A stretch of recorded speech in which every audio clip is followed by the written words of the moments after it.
Israel তাদের নিজেদের অস্ত্রে নিজেরাই ফেঁসে যাচ্ছে। ইসরায়েলের অস্ত্রের প্রযুক্তি হামাস, হিজবুল্লাহ এবং ইরানের কাছে চলে যাচ্ছে।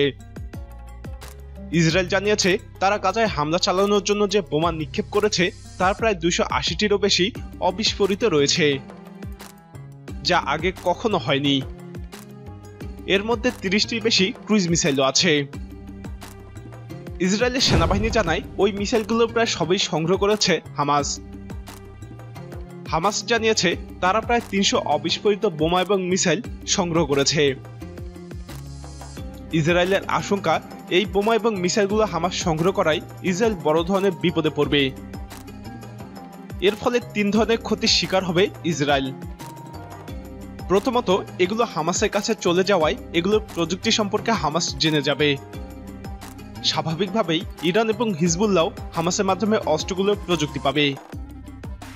ইরান ইসরায়েলের উন্নত প্রযুক্তি পাওয়ায় এসব বোমা এবং মিসাইলের কপি তৈরি করবে, যেগুলো আবারও হামাস এবং হিজবুল্লাহর হাতে তুলে দিবে ইরান। সেই সাথে হামাস এবং হিজবুল্লাহ নিজেদের অস্ত্র কারখানায় অস্ত্র উৎপাদন করবে। ফলে ইসরায়েল এখন নিজেদের প্রযুক্তির অস্ত্রে নিজেরাই আক্রান্ত হবে। ইসরায়েলের সাথে আমেরিকান সৈন্যরাও বিপাকে পড়বে, কেননা এসব অস্ত্রের 80%ই আমেরিকান।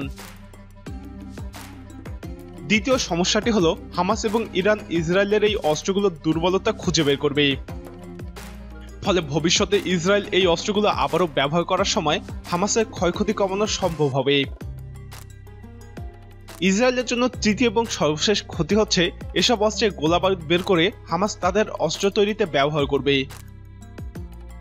অর্থাৎ ইসরায়েলের টাকায় কেনা অস্ত্রগুলো ইসরায়েলের বিরুদ্ধে ব্যবহৃত হবে। আগের যুদ্ধগুলোতে হামাস বিস্ফোরিত না হওয়া বোমার বিস্ফোরণ ঘটিয়ে নষ্ট করে দিত, কিন্তু এবারে সেই ভুল করেনি। Israeli guided missile, spike, antiship missile, cruise missile এবং হেলফায়ার মিসাইলগুলো নষ্ট না করে সংগ্রহ করে গোপন জায়গায় নিয়ে গেছে। পরিমাণে এগুলো প্রায় শতাধিক। ইসরায়েলি সেনাবাহিনী জানিয়েছে এর আগে এতগুলো ক্রুজ মিসাইল, হেলফায়ার, স্পাইক এবং গাইডেড প্রযুক্তি মিসাইলের এমন অবিস্ফোরিত অবস্থায় পড়তে হয়নি। ইসরায়েল জানিয়েছে অবিস্ফোরিত মিসাইলগুলোর ট্রেকিং প্রযুক্তি থাকার পরও হামাস দ্রুত সেগুলো সরিয়ে ফেলে। সেই সাথে ডিভাইস লোকেশন ট্র্যাকিংও বন্ধ করে দেয়। ইসরায়েলের ধারণা ওই মিসাইলগুলো হামাস নিজে পরীক্ষা করে আরও আধুনিক করে ইসরায়েলের বিরুদ্ধে ব্যবহার করতে পারে। তাছাড়াও ইরান এবং হিজবুল্লাহকেও প্রযুক্তি দিয়ে দিতে পারে। ওই ঘটনাকে ভবিষ্যৎ হুমকি হিসেবে দেখছে ইসরায়েলের সামরিক বিশ্লেষকরা। প্রিয় দর্শক, ইসরায়েলের নিজেদের অস্ত্রে নিজেরাই এভাবে ফেঁসে যাওয়ার পরিণতি কি হতে পারে? আপনার মতামত কমেন্টে জানান। এই ভিডিওটি ভালো লাগলে লাইক বাটনে ক্লিক করুন। এরকম আরও ভিডিও পেতে আমাদের চ্যানেলটি সাবস্ক্রাইব করে আমাদের সাথেই থাকুন।